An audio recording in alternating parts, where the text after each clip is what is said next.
FNC. Right now, we are waiting to see what day 2 of the Republican convention will bring after an opening session where Republicans found the person who really unites them, Hillary Clinton.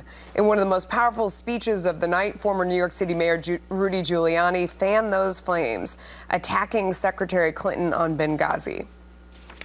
Hillary Clinton's answer to Congress about the death of these 4 brave Americans because of her gross failures as Secretary of State was, quote, "What difference at this point does it make?" What difference does it make?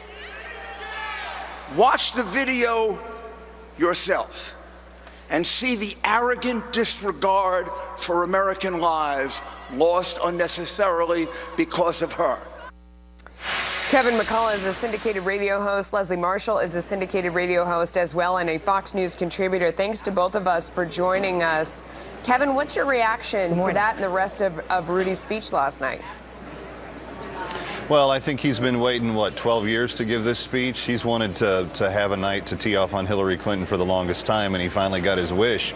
And I got to tell you, I found it to be very believable and very passionate. The country was appalled at Hillary's statement that day before Congress, and I think if I was running the Trump campaign, I'd make several ads incorporating her response to that question from Senator Paul. Very memorable moment in the whole Benghazi chapter.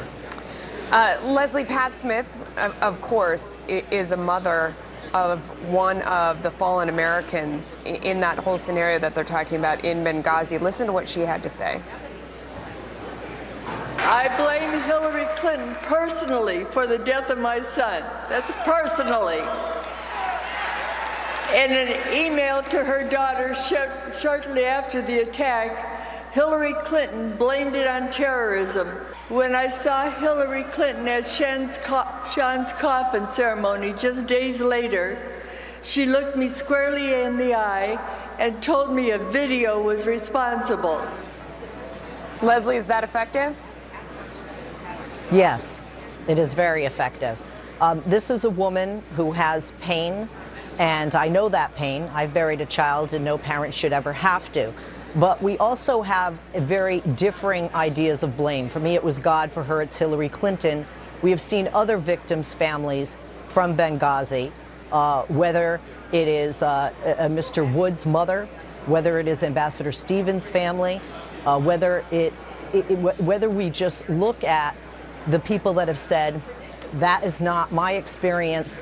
It doesn't diminish her pain and her blame. It's very effective because there are a lot of people that feel that way. However, 18 separate bipartisan investigations do not concur that Hillary Clinton was to blame for these individuals' deaths. Okay, Kevin, you know, when we watch what went on last night in all the speeches, you wonder, is it more important? They say 80% of Republicans support Donald Trump. He needs to get to a number that's more like 90.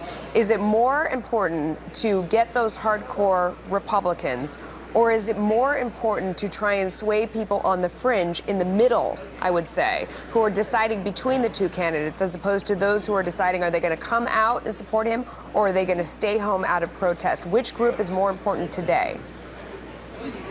I think that Trump is understanding that the convention is used to heal the party. So I would say it's more of an internal focus.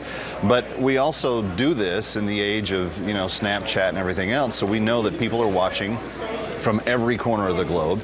So I think you can have multiple layers of messaging going on at the same time. And I have a brother that serves in forward activity in the U.S. Navy. I too have lost a child. There are people that live their lives in a very consistent way, individually going about their business, and they're watching this. I was talking to my Uber driver this morning. She's watching what's going on, 28-year-old Uber driver.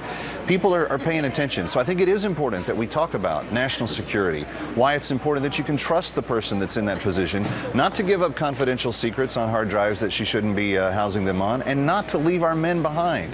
She didn't just abandon them. She didn't just tell the number 2 in Libya, I'm going to call you back, and he's still waiting for the phone call. She abandoned them. She came home and lied to the relatives, and then she said to Congress, what difference does it make? Rudy Giuliani made great points last night.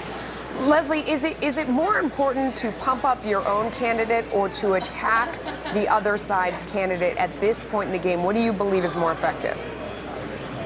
Well, I'm glad you said that because we were talking about this yesterday here in Los Angeles. I think right now you are, in a sense, preaching to the choir. I mean, anything you say against Hillary is going to get like a lot of applause. It's almost like before the football game and everybody gets all, riled up at the rally. And right now it is time to rally the troops, if you will, no pun intended, to support Trump and build him up, this climax up to that point. And then later, after he is the nominee and she is the nominee, after the end of this month, that's when you go after the opponent. You do it on debates, you do it in ads, you do it in every interview possible. So I agree with you that this is the time that they should be really praising and ramping up, leading up to that big moment, Donald Trump, their presumptive nominee. Unless the way to unite the party is by reminding them of how much they dislike the alternative. I mean, that could be the other thing. Anyway, thanks to both of you for joining us with your insight. We really appreciate it. Fascinating times for sure.